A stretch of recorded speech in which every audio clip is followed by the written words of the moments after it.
सभापति महोदय, ये शब्द मेरे नहीं हैं बल्कि राष्ट्रपिता के हैं।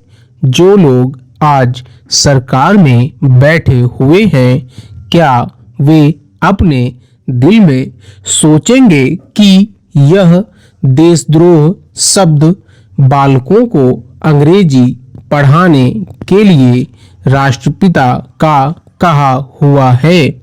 आज 54 वर्ष देश को स्वतंत्र हुए हो गए हैं, लेकिन राष्ट्रपिता की इस बात पर आज तक ध्यान नहीं दिया गया है। अंग्रेजी भाषा को पढ़ाना क्यों बंद नहीं किया गया और उसको दैनिक कार्यों में क्यों प्रयोग में लाया जाता है?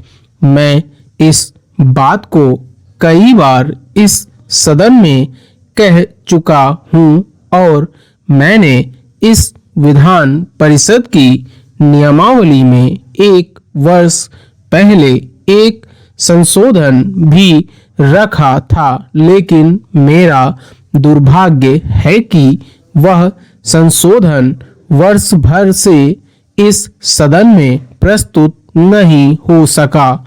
मेरी अपनी राय है कि कम से कम दैनिक कार्यों के लिए यदि सरकार अंग्रेजी भाषा पर बंधन लगा दे तो बहुत अच्छा हो और जो यह अनुशासनहीनता है वह भी समाप्त हो जाए।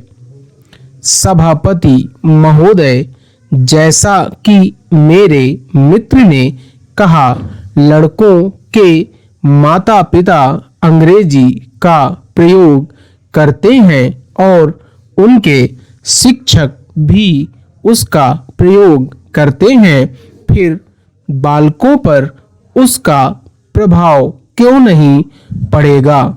मैं उनसे सहमत हूँ कि बालकों में नकल करने की आदत होती है, जैसा वे अपने बड़ों को करते देखते हैं वैसा ही वे करते हैं। अगर हम कोई बुरा काम करेंगे तो उसका प्रभाव बालकों पर अवश्य पड़ेगा। आप देखेंगे कि जिस मनोवृत्ति के माता पिता और शिक्षक होते हैं उसी प्रकार के बालक भी होते हैं। हम दूसरों को तो परामर्श दे देते हैं, लेकिन स्वयं उस पर अनुपालन नहीं करते। इसके साथ ही साथ हमको शिक्षा प्रणाली की ओर भी ध्यान देना है। शिक्षा के जिन तरीकों को आजकल अपनाया जा रहा है वे वास्तव में लाभकारी नहीं है।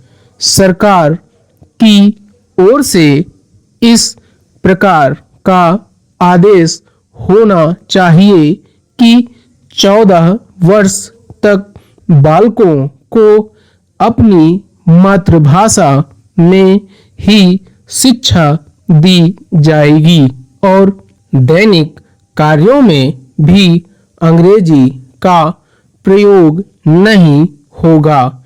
इस प्रस्ताव में अनेक महत्वपूर्ण बातों की ओर ध्यान दिलाया गया है।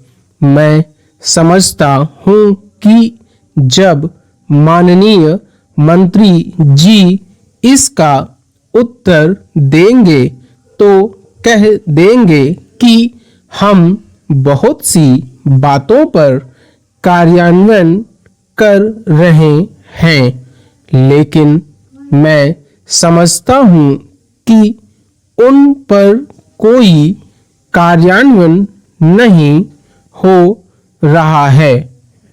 विराम।